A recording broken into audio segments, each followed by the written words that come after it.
বছর শেষের রাতে পিকনিক, সেখানেই গুলি। উত্তর দিনাজপুরে খুন যুব তৃণমূল নেতা, গ্রেফতার তার দুই বন্ধু। পুলিশের দাবি, ধৃতেরা জেরায় জানিয়েছে আগ্নেয়াস্ত্র নিয়ে টানাটানি করতে গিয়ে নাকি গুলি চলেছে। শতপ্রণোদিত খুনের মামলা রুজু করে তদন্ত শুরু করেছে পুলিশ।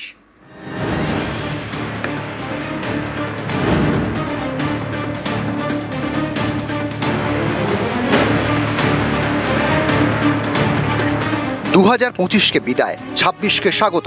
31st নাইটে চলছিল পিকনিক, সেখানে চলল গুলি, খুন যুব তৃণমূল নেতা। উত্তর দিনাজপুরের রায়গঞ্জে নিহত বছর 37-এর নব্যেন্দু ঘোষ। তিনি ছিলেন যুব তৃণমূলের জেলা সহ সভাপতি।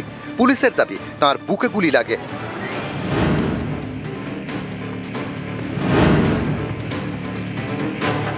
রায়গঞ্জের মোহনবাটি বাজার, এখানেই বাড়ি যুব তৃণমূল নেতা নব্যেন্দু ঘোষের। পরিবারের দাবি, বুধবার রাত 10টা নাগাদ বাড়ি থেকে বের হন নব্যেন্দু।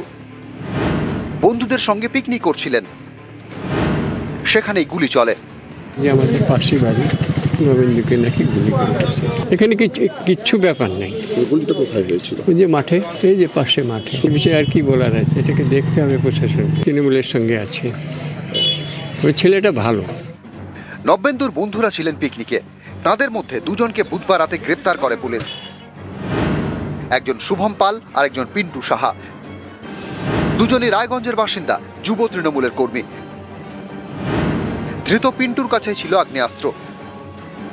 পুলিশের দাবি, জেরায় পিন্টু জানিয়েছেন তার কাছে থাকা আগ্নেয়াস্ত্র নিয়ে টানাটানি করতে করতেই গুলি চলে।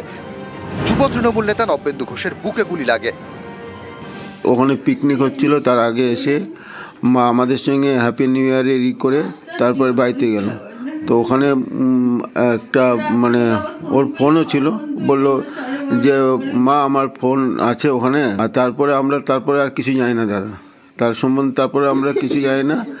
ওখানে মাইক বাজতেছে, ওখানে অত হচ্ছে, পিকনিক হচ্ছে কি। পুলিশ জানিয়েছে, যে আগ্নেয়াস্ত্র থেকে গুলি চলেছে তার কোনো লাইসেন্স নেই। ধৃতদের জেরা করে তদন্তকারীরা জানতে চাইছেন, এটা কি সত্যি দুর্ঘটনা নাকি ছক কষে খুন করা হয়েছে। শতপ্রণোদিত খুনের মামলা রুজু করে তদন্ত চালাচ্ছে রায়গঞ্জ থানার পুলিশ। পুলিশ প্রশাসনকে বলবো যে যারাই এই ঘটনাকে আঞ্জাম দিয়েছে তাদের কেউ যাতে রেহাই না পায়, দুষ্কৃতীরা যাতে খুব কঠোর থেকে কঠোর শাস্তি পায়। উত্তর দিনাজপুর থেকে মুক্তা সরকার, নিউজ 18 বাংলা।